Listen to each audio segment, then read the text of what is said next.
আসসালামু আলাইকুম সুপ্রিয় শিক্ষার্থীবৃন্দ, আজকের ক্লাসের মধ্যে দেখো আমরা চেঞ্জিং সেন্টেন্স সম্পর্কে ডিসকাস করব। ঠিক আছে, তো এখানে আমি কয়েকটা एग्जांपल লিখি, সবগুলাই অ্যাফার্মেটিভের মধ্যে আছে, নেগেটিভ করতে হবে। ঠিক আছে, এই দেখো প্রথম যে एग्जांपलটা লিখলাম, হি only science students can apply for the post. ঠিক আছে, এর মানে কি শুধুমাত্র বিজ্ঞানের শিক্ষার্থীরা এই পদের জন্য কি করতে পারে, আবেদন করতে পারে। ঠিক আছে, আচ্ছা তাহলে আমরা একটা রুল জানি কি, অনলি দ্বারা যদি ব্যক্তি বোঝায় তাহলে অনলি এর পরিবর্তে আমরা কি বসাইতে পারি, নাম্বার বসাইতে পারি।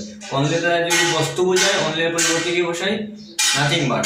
আর অনলি দ্বারা যদি সংখ্যা বোঝায় তাহলে অনলি এর পরিবর্তে কি বসাইতে পারি, নট মোর দেন। ঠিক আছে, তাইলে শুধুমাত্র বিজ্ঞানের শিক্ষার্থীরা এই পদের জন্য আবেদন করতে পারে। এটা বিজ্ঞানের শিক্ষার্থীরা তো ব্যক্তি তো এরা, মানে ঠিক আছে, যার কারণে অনলি এর পরিবর্তে আমরা কি বসাইমু, নাম্বার, শুধুমাত্র নাম্বার বসাইমু।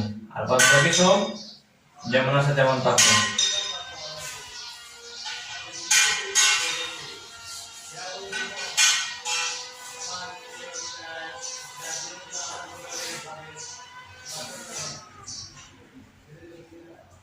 বুঝতে পারছো? আচ্ছা, এখন আমাদের মানে চ্যানেলের মধ্যে যারা নতুন তারা সাবস্ক্রাইব করে নাও, আর সাবস্ক্রাইব করে বেল আইকনের মধ্যে ক্লিক করবে যাতে করে সহজে ক্লাসের ভিডিওগুলো পেতে পারো। ঠিক আছে, তারপর দেখো 2 নম্বর যে एग्जांपल শিখে গেলাম, হি লাইকস অনলি আইসক্রিম। এর মানে কি শুধুমাত্র সে আইসক্রিম পছন্দ করে। তাহলে আইসক্রিম যে পছন্দ করে, আইসক্রিমটা কি ব্যক্তি না বস্তু না সংখ্যা? আইসক্রিম হচ্ছে বস্তু। ঠিক আছে, যার কারণে আমরা অনলি যে জায়গার মধ্যে আছে এই জায়গার মধ্যে বস্তু বুঝাইলে কি বসাইতে পারি, নাথিং বাট বসাইতে পারি। ঠিক আছে, তাহলে এখানে আমরা লিখব কি, he likes nothing but ice cream। ঠিক আছে, তারপর দেখো পরের एग्जांपल দেখে আছে, he has only 1000 টাকা। এর মানে কি তার কাছে শুধুমাত্র 1000 টাকা আছে।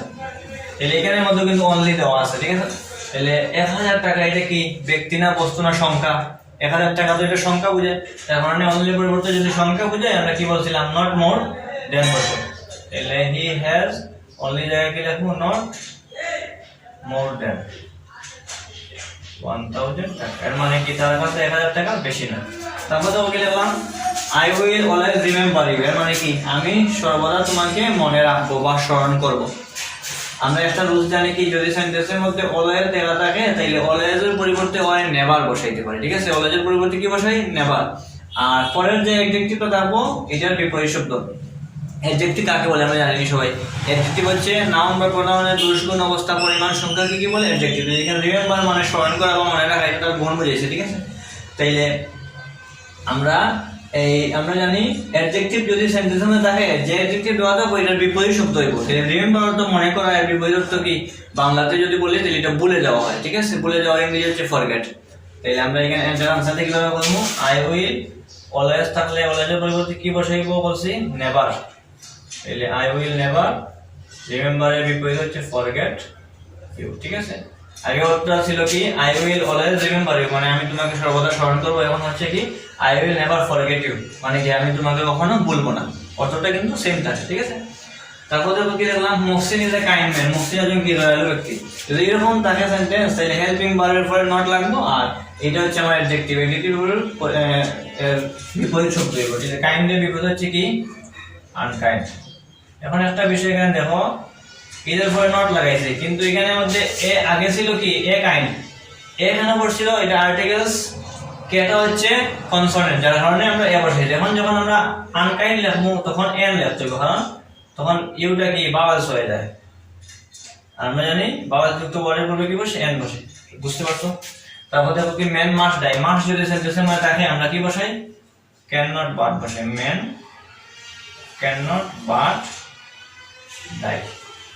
ঠিক আছে, তাইলে আজকে ক্লাস আমরা এই পর্যন্তই।